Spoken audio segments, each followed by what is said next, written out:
Eveline is a perfect example of how a talent author can concentrate a psychological plot in few pages. The plot can be summarized in this way. Eveline has to decide whether to stay in Dublin or to live with her boyfriend Frank and move to Buenos Aires. The focus is on what happens in Eveline's mind. It's a character-centered story. The story is divided into 3 sections. In the first section, Joyce introduced the reader to Eveline, her house, her environment, and her childhood memories. In the second section, we meet Frank.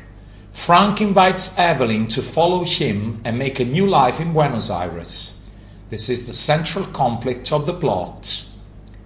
In the third section, Eveline deals with her interior conflict when it comes to making a decision.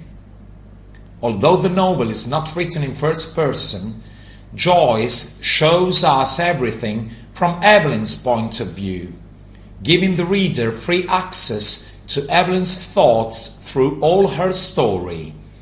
The objective description of facts is mingled with the protagonist's impressions.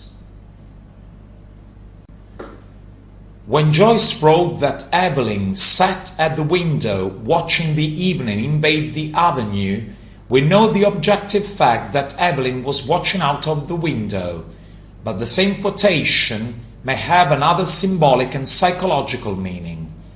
Eveline was alone, separated by the window from the outside world.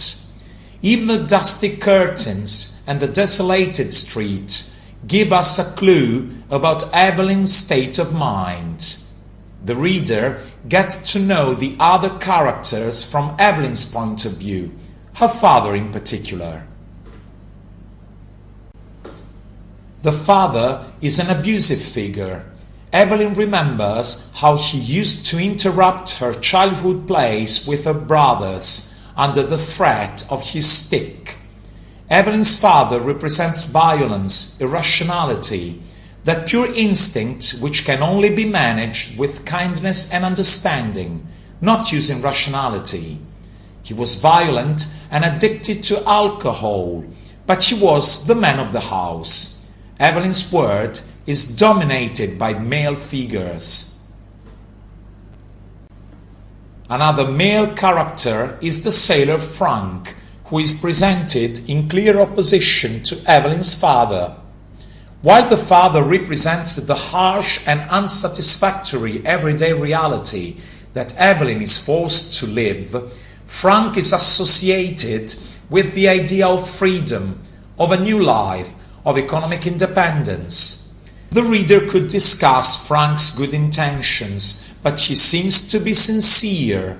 Frank, as his name seems to indicate. Yet we have to keep in mind that going to Buenos Aires, in Irish slang, meant becoming a prostitute. So it is up to us to decide whether to trust Frank or not. Joyce seems to remind us of the unpredictability of the most important decisions of our lives. But the most influential character, although she's dead, is Eveline's mother. She is mentioned several times throughout the story, but in the third section, when Eveline is going to make a decision, she becomes crucial.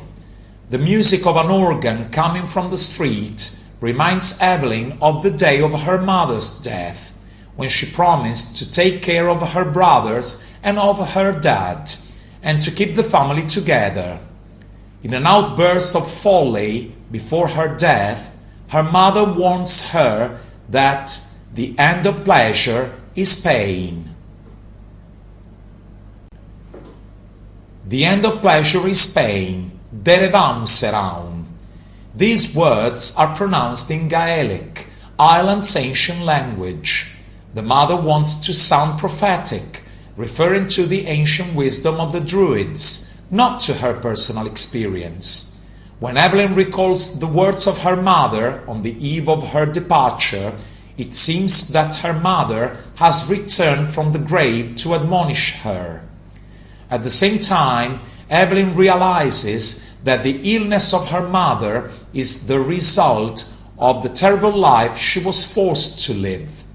Her mother represents what Eveline could become if she decides to stay in Dublin and to continue to suffer the domestic abuse of her father.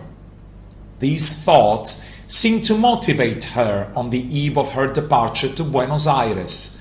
Escape, she has to escape, we find in the novel.